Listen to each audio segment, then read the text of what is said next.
जब उच्च कोटि के दो संत एक ही विषय पर अलग अलग सलाह दें तो हमें किसका विचार मानना चाहिए? देखिए, आपने बहुत अच्छा प्रश्न किया। एक ही विषय पर दो संतों के भिन्न भिन्न विचार, हमको कौन सा मानना चाहिए?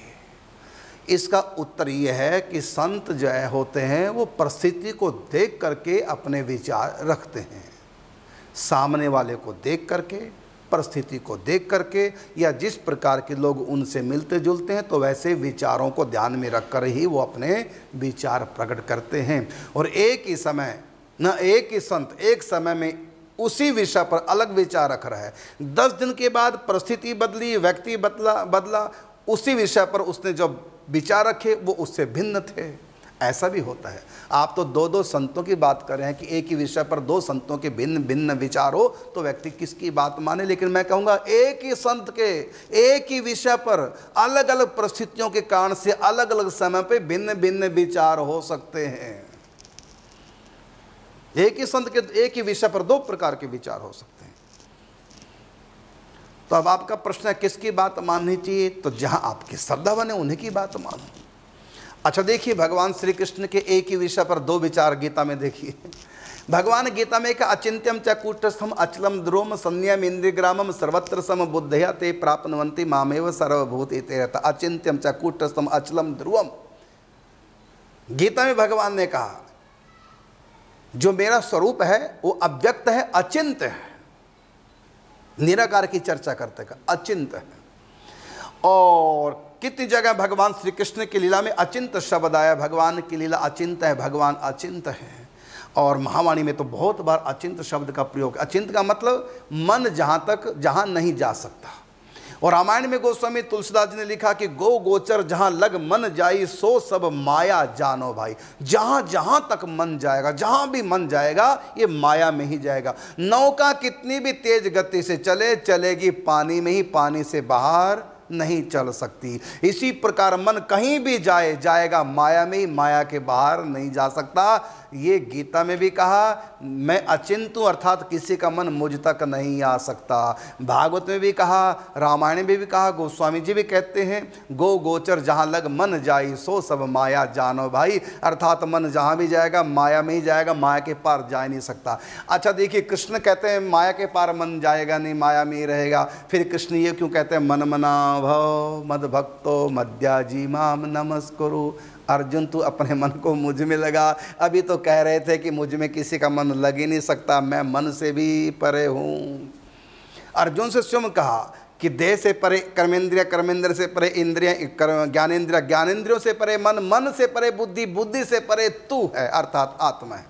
तो मन नहीं जा सकता ना आत्मा तक ना परमात्मा तक। तो जब भगवान ने स्वीकार कर लिया कि मन मुझ तक नहीं आता, फिर क्यों कहा मय्येव मन आधत्स्व मयि बुद्धिम निवेशयः निविशस्यसि मय्येव अत ऊर्ध्वम न संशयः। तो क्यों कहा ठाकुर जी मुझ में मन लगाओ? जब कह दिया, बताइए एक ही विषय क्या है? भगवान में मन लगाना विषय ये है। और प्रवक्ता कौन है? एक ही श्री कृष्ण। एक जगह क्या कह रहे हैं? मुझ में मन लगा। और एक जगह क्या कहते हैं? मुझ में मन लग ही नहीं सकता। बताइए, भगवान में मन लगाना ये है विषय, और इस विषय पर प्रवक्ता भी एक ही है और एक ही ग्रंथ गीता है। एक जगह कहा मन नहीं लग सकता और एक जगह कह दिया मन लगाओ। तो जब मन नहीं लग सकता तो कैसे लगाएं? लग ही नहीं सकता। जब भगवान अचिंत्य हैं, मन बुद्धि के विषय नहीं है, जब वो अगोचर हैं तो कैसे मन लगेगा? मन तो माया का है, माया के उस पार मन जा नहीं सकता। नौका तो पानी में चलेगी, बिना पानी के नहीं चल सकती। वो रेलवे लाइन पे नहीं चलेगी नौका, वो कोई रोड पे नहीं चलेगी नौका, पानी की है। ऐसी मन माया का माया में ही चलेगा, माया के उस पार जा नहीं सकता। और श्री कृष्ण कहते हैं मैं माया के उस पार हूँ और मुझ तक मन नहीं जा सकता। फिर क्यों कहते हैं मन मना भव मन भक्तो, मुझ में मन लगा। अब बताइए, है ना, एक ही विषय पर एक ही प्रवक्ता की दो बातें। अब आप कहें कौन सी बात माने? जहाँ भगवान ने कहा मन मुझ में लग ही नहीं सकता तो ना लगाएं, ये बात माने? भगवान में मन ना लगाएं? या भगवान कहते लगाओ, एक जगह कहते लग ही नहीं सकते, एक जगह लगाओ। तो दो बातें क्यों?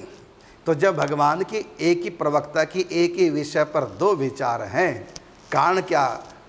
एक जगह भगवान कहते अर्जुन मार इन सबको, एक ही गीता में एक ही प्रवक्ता एक ही को उपदेश, अर्जुन को क्या कहा? मार इनको सबको। और एक जगह कहा अर्जुन तू मेरा भक्त है, मेरा प्रिय है, भक्ति योग 12वें अध्याय में कहा। और भक्त मेरा कैसा होता है? अद्वेष्टा सर्वभूतानां मैत्री करुण एवचा। इनसे मित्रता करो, मतलब दुर्योधन से मित्रता करो, ये मेरे भगत का स्वभाव। और एक जगह कहते अर्जुन सबको एक एक छक्के छुड़ा दो। अब अर्जुन कंफ्यूज हो जाएगा ना, कभी कहते हैं इनको मारो, कभी कहते हैं क्षमा करो, ये क्या अर्थ हुआ?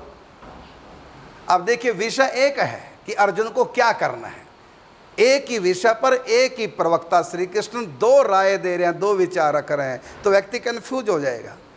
अरे वो और परिस्थिति थी जहां क्षत्रिय की बात आई, जब वो अर्जुन से कहते तू क्षत्रिय है, फिर कहता तू युद्ध कर, और जब अर्जुन कहता तू मेरा भक्त है, तब कहता क्षमा कर। अर्थात भक्ति में तो क्षमा करना है और कर्तव्य कर्म में अपना काम करना, क्यों तू क्षत्रिय भी है और भक्त भी है। लेकिन वर्तमान में तू क्षत्रिय है, युद्ध कर, जो भी विपक्ष में खड़े सब पर प्रहार कर। निमित्त मात्रम भव सभ्य साचन, करूंगा मैं सब कुछ, तू केवल निमित्त मात्र बन। तो इसी प्रकार एक ही विषय पर दो संतों के भिन्न भिन्न विचार हो सकते हैं। अब एक और उदाहरण देता हूं। विषय है गीता प्रेस गोरखपुर में अब की बार छप रही है भागवत ग्रंथ विशेषांक के रूप में। विषय है माखन चोरी लीला, चीर चोरी लीला और रास लीला। पूज्य श्री सेठ जी कहते हैं कि इन तीन प्रसंगों को हटा दो, बाकी के सारे प्रसंग भागवत जी में गीता प्रेस से छाप दो। पूज्य श्री भाई श्री हनुमान प्रसाद पोद्दार जी कहना है कि ये तीनों प्रसंग रहेंगे, नहीं तो छपेगी नहीं। देखिए दोनों भगवत प्राप्ति महापुरुष, गीता प्रेस से संबंधित, विषय दोनों का एक, लेकिन विचार दोनों के अलग अलग। सेठ जी का कहना था ये महाराज का प्रसंग जब लोग पढ़ेंगे तो भ्रष्ट हो जाएंगे। भाई जी कहना था नहीं, महाराज के प्रसंग को जो समझेंगे वो हृदय रोग छूट जाएगा। ये तो भागवत के पंच प्राण हैं, इसके बिना तो भागवत जी डेड हो जाएगी जैसे प्राणों के बिना से। लेकिन जयदयाल गुंद का कहते लोग डेड हो जाएंगे। ये जो रास पंचादि आलिंगन चुंबन परिरंभन जो लिखा हुआ है भागवत में, श्री कृष्ण गोपियों से कर रहे हैं, इससे धर्म की नहीं अधर्म की स्थापना हो जाएगी। अब बताइए, वो कहते हैं ये गलत है और भाई जी कहते हैं ये लिखना है। उस साल यही तर्क वितर्क 1 साल तक चलता रहा और नहीं प्रेस में छपी उस समय, अगले साल छपी। फिर क्या 1 साल के बाद निर्णय हुआ ये जो 3 प्रसंग भागवत में मूल भागवत में लिखे जाएंगे तो नीचे भाई जी ऊपर अंडरलाइन करके नीचे उसकी टीका लिखेंगे समझाने के लिए, जो रिएक्शन ना हो। और दूसरी बात, विषय एक है कि रास लीला में जो ठाकुर जी श्री जी बनते हैं क्या उनका भुक्त प्रसाद ग्रहण करें?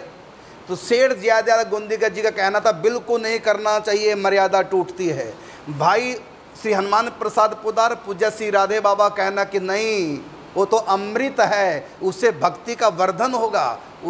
सेठ जी कहते उससे मर्यादा टूटती है, धर्म का नाश होगा। इधर कहते हैं परम धर्म की प्राप्ति होगी। विषय एक है कि जो रासलीला में ठाकुर जी श्री जी बनते हैं मंडली में, क्या उनका झूठा खाएं? तो एक महापुरुष कहता है दोष है, दूसरा महापुरुष कहता है कि नहीं दोष है। अब एक ही विषय पर 2 महापुरुष भिन्न भिन्न विचार।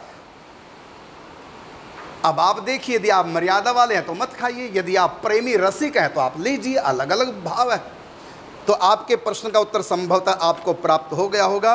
एक बार फिर आपका प्रश्न को हम लेते हैं। कहा कि जब उच्च कोटि के 2 संत एक ही विषय पर अलग अलग सलाह दें तो हमें किसका विचार मानना चाहिए? तो आपको मैंने बता दिया। अलग अलग क्यों, इसको विषय को अच्छी प्रकार से समझ लो। दोनों ही महापुरुष अपने अपने स्थान पर ठीक होते हैं, गलत कोई नहीं होता। एक दूसरे से उल्टे भी हो जाते हैं, विपक्ष में भी चले जाते हैं। भीष्म पितामह विपक्ष में हैं, इधर भीष्म पितामह द्रोणाचार्य, इधर अर्जुन हैं। दोनों भक्त हैं, दोनों ही सच्चे हैं, दोनों ही महान हैं, लेकिन एक दूसरे को मरने मारने पे दोनों ही तैयार हैं, हो गए विपक्ष में। अब पांचों जो पांचों पांडवों की तरफ हैं वो भी धर्मात्मा हैं, और जो दुर्योधन की तरफ विपक्ष में द्रोण भीष्म पितामह वो भी महापुरुष हैं। दोनों अपनी अपनी जगह सच्चे हैं। तो विपक्ष में जो खड़े हैं उनको भी भगवत प्राप्ति हुई है। भीष्म पितामह जब सिर छोड़ रहे हैं, भगवान चतुर्भुज रूप धारण करके उनके सन्मुख खड़े, जबकि विपक्ष का साथ दे रहे थे, पापी का साथ दे रहे थे, तब भी उनको भगवत प्राप्ति हुई।